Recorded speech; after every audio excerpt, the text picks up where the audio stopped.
இன்னொரு முக்கியமான கருத்தும் சொல்லிடுறேன். இந்த அதிபர்னு சொல்றவங்க ஐயா நல்லா புரிஞ்சுக்கோங்கய்யா. இந்த நாடு இருப்பது உண்மை. சட்ட ரீதியாக அதற்கு ஆன்மீக தலைவன், எக்லிசியாஸ்டிக்கல் அத்தாரிட்டின்னு சொல்லுவோம், ஸ்பிரிச்சுவல் ஹெட், அது நான் தான், அதுவும் உண்மை. ஆனா இந்த நீங்க சொல்ற இந்த அதிபர்ன்ற வார்த்தையெல்லாம் என்னால பொருத்தியே பார்த்து கொள்ள முடியலைங்கய்யா. நல்லா புரிஞ்சுக்குங்க. நான் எப்படி இதை பார்க்கிறேன்னு சொல்லிடுறேன். இந்த அதிபர், முதல்வர், பிரதமர், இந்த பதவிங்கெல்லாம் மனிதர்களாக ஒன்று சேர்ந்து கொடுக்கின்ற பதவிங்கய்யா. ஒரு 10 மனுஷருங்க ஒன்னா சேர்ந்து இன்னைக்கு நீ அதிபர் அப்படின்னு சொன்னா அவங்க அதிபர். அந்த 10 மனிதர்கள் நாளைக்கே வேணான்னு சொல்லிட்டா அவங்க அதிபர் இல்லை. அவ்வளவுதான். மனிதர்கள் ஒன்றாக சேர்ந்து கொடுக்கின்ற எந்த பதவியும் நாளைக்கே அந்த மனிதர்கள் திருப்பி எடுத்துக்கொள்ள முடியும். அது இல்லாமல் போகடித்து விட முடியும்.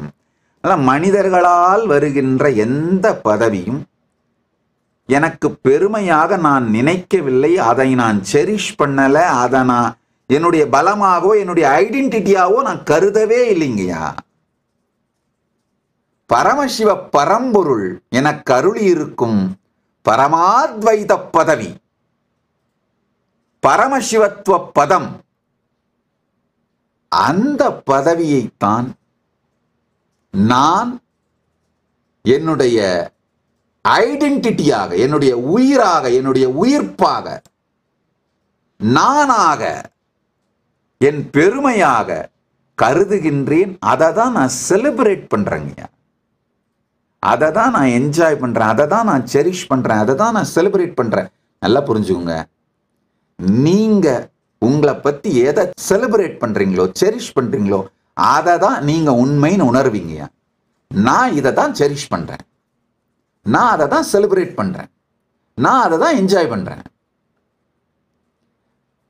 பரமசிவத்துவத்தை, பரமசிவ பரம்பொருள் எனக்குள் இருந்து வெளிப்படுகின்றார். அவரே என் உயிரை விடவும் பலமான உயிர்ப்பாக அவர் எனக்குள் இருக்கின்றார் அப்படிங்கிற இந்த அனுபூதி, அவருடைய உயிர்ப்பின் பலத்தின் முன் என் உயிர்ப்பு அவருடைய உயிர்ப்புக்குள் கலந்து விட்டது.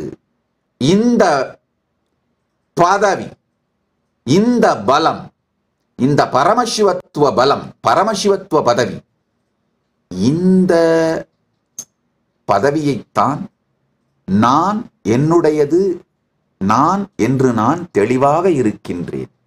அதனால இதுவும் திரும்பவும் அதே பிரச்சனை தாங்கய்யா. நீங்க எது பெருமைன்னு நினைக்கிறீங்களோ அதை நான் எனக்கு பொருத்தி கூட என்னால் பார்த்து கொள்ள முடியவில்லை. நான் இதை என்னுடைய பெருமைன்னு என்ன நினைக்கிறேனோ அதை நீங்க மாயினும் கற்பனைனும் அதை உங்களால பொருத்தி கூட பார்த்து கொள்ள முடியவில்லை.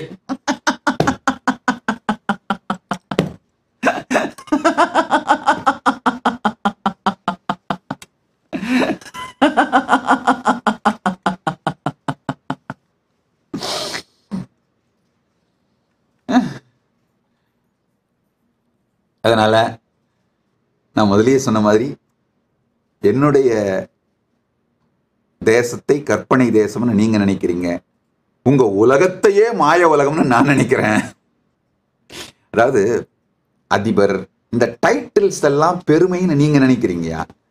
அதாவது இகழ்வதற்காக சொல்றதா இருந்தாலும் சரி, இல்ல புகழ்வதற்காக சொல்றதா இருந்தாலும் சரி, இல்ல பொறாமையால சொல்றதா இருந்தாலும் சரி, இல்ல நான் கிளைம் பண்ணிக்கிறேன் ஆனா அது பொய்ன்னு சொல்லணும்ன்றதுக்காக சொல்றதா இருந்தாலும் சரி, என்ன மாதிரியாக சொன்னாலும் மனிதர்களால் கொடுக்கப்படுகின்ற எல்லா டைட்டில்ஸுமே மாயைங்க. அது வரும், நாளைக்கு போயிருங்கய்யா. 10 பேர் சேர்ந்து ஒருத்தர் தலைவர்னு சொல்லுவாங்க. அந்த 10 பேர் நாளைக்கு நீ தலைவன் இல்லப்பான்னு சொன்னா போயிரும், அவ்வளவுதான். மனிதர்களால் வருகின்றதும் மனிதர்களாலே செல்லுவதும் அதுதான் உண்மையில மாயைங்கய்யா. அதை தாண்டி இந்த உடலே இருந்தாலும் இல்லாமல் போனாலும் நம்மை விட்டு போகாமல் இருப்பது பரமசிவ பதம். பெருமான் அதை எனக்கு கொடுத்திருக்காருங்க. என்னுடைய பெருமையாக நான் அதைத்தான் கருதுகிறேன். அதனாலதான் எங்க கைலாச எம்பளமே பாருங்க, அவருடைய காலடியில, அவர் மேல இருக்க, அவர் காலில் நான் உட்கார்ந்துருக்கேன் பாருங்க. பரமசிவ பதம் தான் என்னுடைய பெருமையாக நான் கருதுகிறேன். If you found this video entertaining, entraining and enlightening, take a moment to like, share and subscribe. And don't forget to hit the bell icon. Thank you so much for tuning in.